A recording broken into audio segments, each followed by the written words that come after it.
આજે આપણે મેથી વટાણાનું શાક બનાવીને તૈયાર કરીશું, જે બિલકુલ કડવું નહીં લાગે અને ટેસ્ટ એવો કે તમને વારંવાર બનાવવાનું મન થશે. તો અહીંયા મેં અડધો બંચ મેથીની એક પણી લીધી હતી, એમાંથી અડધી પણી મેં અત્યારે શાક બનાવવા માટે લીધી છે. એ સમારી અને ધોઈ લીધી છે, જેથી વધારાની ડસ્ટ હોય એ નીકળી જાય. હવે શાક માટે પહેલાં આપણે ગ્રેવી બનાવી લઈએ. તો અહીંયા એક વાટકી એટલે કે 1 કપ જેટલા મેં ટમેટાં સમારીને લીધા છે. સાથે આપણે લીલું મરચું લઈ લઈશું. તીખાશ જોઈએ એ પ્રમાણે તીખું મરચું લેવાનું. અને અહીંયા આદુનો ટુકડો છે, એને પણ આપણે સમારી અને નાખી દઈશું. આ રીતે મરચું, આદું અને લસણ પસંદ હોય તો તમારે લસણની કળીઓમાં નાખી દેવાની 5-6. સાથે આપણે 7-8 કાજુ નાખ્યા છે. અને આપણે ક્રીમી ગ્રેવી તૈયાર થાય એટલા માટે કાજુનો ઉપયોગ કર્યો છે, જે મેથી વટાણાના શાકમાં સારું લાગે છે. તો આપણી ગ્રેવી એકદમ સ્મૂથ એવી બનીને તૈયાર થઈ ગઈ છે. તો હવે શાકનો વઘાર કરી દઈએ.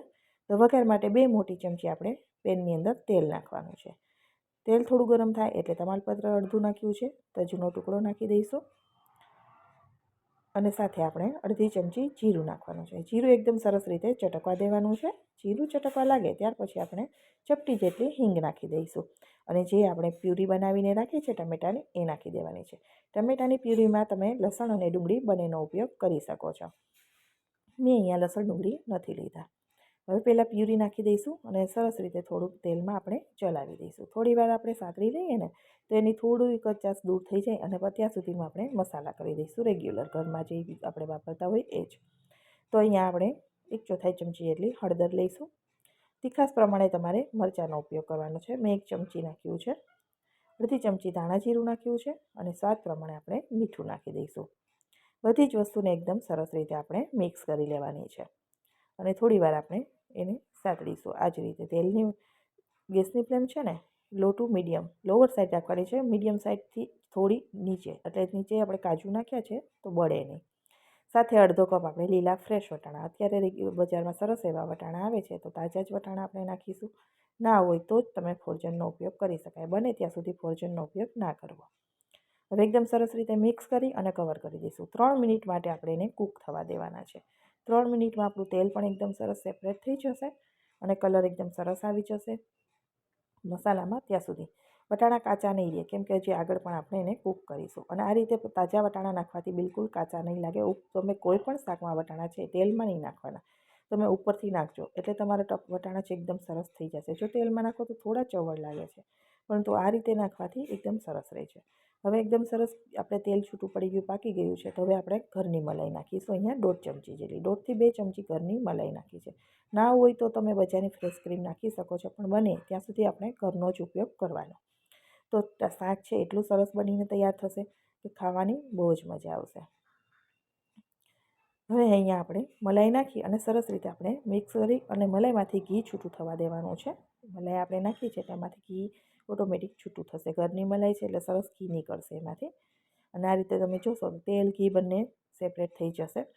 ત્યાર પછી આપણે એની અંદર અહીંયા મેં થોડું એવું પનીર લીધું હતું અને પનીરના ટુકડાને આ રીતે મસળી લીધું છે. ગ્રેટ નથી કર્યું, છીણીમાં નથી કર્યું, હાથથી જ તોડી નાખ્યું છે, બારીક બારીક કરી દીધું છે. દેખાશે નહીં અને ટેસ્ટ બહુ સરસ એવો આવશે. માવો નાખ્યો હોય ને એવું સરસ લાગશે તમને કે મોળો માવો નાખ્યો છે.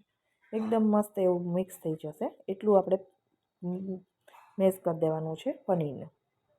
પનીર થોડું તેલ છૂટું પડે ત્યાં સુધી સરસ પાકે પછી જ આપણે એની અંદર ગ્રેવી માટે પાણી નાખવાનું છે. ત્યાં સુધી પાણી નહીં નાખવાનું. થોડી વાર માટે મલાઈ, બધા મસાલા બધું એકદમ સરસ રીતે ચડવા દેવાનું. ઓઇલ સેપરેટ થવા લાગે પછી આપણે એની અંદર અડધો કપ પાણી નાખી દઈશું. ગ્રેવી માટે નાખ્યું છે તો અડધો કપ પાણી નાખી અને હવે આપણે એને કવર કરી દઈશું. ગ્રેવીને થોડી ઉકળવા દઈશું 2 થી 3 મિનિટ સુધી. ત્યાં સુધીમાં આપણે બીજી પ્રોસેસ કરી લઈએ. ઢક્કણ ઢાંકી દઈશું. સાઈડના ગેસ ઉપર આપણે પેન રાખી પેનની અંદર 1 ચમચી તેલ નાખી દેવાનું છે અને મેથીને અલગથી સાતળીને નાખવાની છે. આવું કરવાથી મેથી છે એ કડવી બિલકુલ લાગતી નથી અને બાળકો પણ ખાય એવી સરસ બનીને શાક તૈયાર થશે. તમારા ઘરમાં જો બાળકો મેથીનું શાક નથી ખાતા તો મેં બહુ બધા મેથીના શાક શેર કરેલા છે ચેનલ ઉપર, તમે જુઓ અને એ રીતે તમે બનાવો. તમારા બાળકો પણ ખાશે. મારા બાળકો પણ ખાય છે મેથીનું શાક, એને ખબર જ નથી કે મેથી કડવી હોય. એકદમ સરસ એવું મેથી 2 થી 3 મિનિટમાં સતળાઈ જશે. આ રીતે ગેસની ફ્લેમ મીડિયમ ટુ હાઈ રાખી અને ફટાફટ મેથી સતળાઈ જશે. 3 મિનિટ જેવો સમય થતો નથી, ત્યાં મેથી એકદમ સરસ સતળાઈ ગઈ છે. તો હવે આપણે એને ગ્રેવી ચેક કરી લઈએ. ગ્રેવી સરસ ઉકળવા લાગી છે તો આપણે હવે મેથી એની અંદર નાખી દેવાની છે. તો તમે જોઈ શકો છો ગ્રેવી સરસ થઈ ગઈ છે. હવે મેથી એની અંદર નાખી દઈશું. થોડી ઘણી મેથીની કચાશ થશે, વટાણાની કચાશ, બધું જ કૂક થઈ જશે. ગ્રેવીની અંદર મેથી નાખી અને સરસ રીતે આપણે મિક્સ કરી દઈશું. તમને જો મારો વિડીયો પસંદ આવે તો મારી ચેનલને સબસ્ક્રાઈબ કરવાનું બિલકુલ ભૂલતા નહીં અને લાસ્ટ સુધી જોજો વિડીયો. બહુ જ સરસ એક શાક બનીને તૈયાર થશે. મેથીના અવનવા શાકો તમારા ઘરમાં વારે વારે બનાવવા હોય તો મારી ચેનલને ખાસ જોજો. એની ઉપર મેં બહુ બધા શાક શેર કરેલા છે.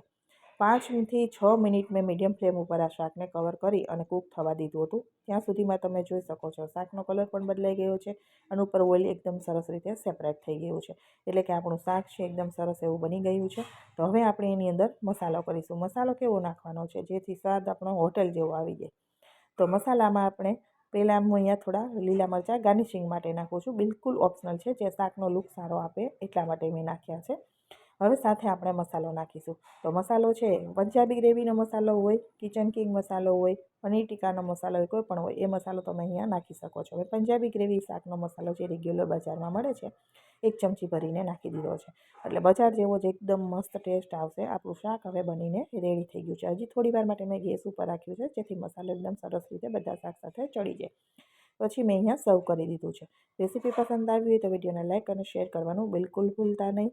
અને મારી ચેનલમાં નવા હો તો ચેનલને સબસ્ક્રાઈબ જરૂરથી કરી દેજો. કોમેન્ટ બોક્સમાં જણાવજો કે તમને મેથી અને વટાણાનું શાક કેવું લાગ્યું છે. એકવાર આ શાક જરૂરથી ટ્રાય કરો. બહુ જ ભાવશે. એટલું સરસ બનીને તૈયાર થશે. ફરી મળીશું નવા વિડીયો સાથે. Bye bye. Take care.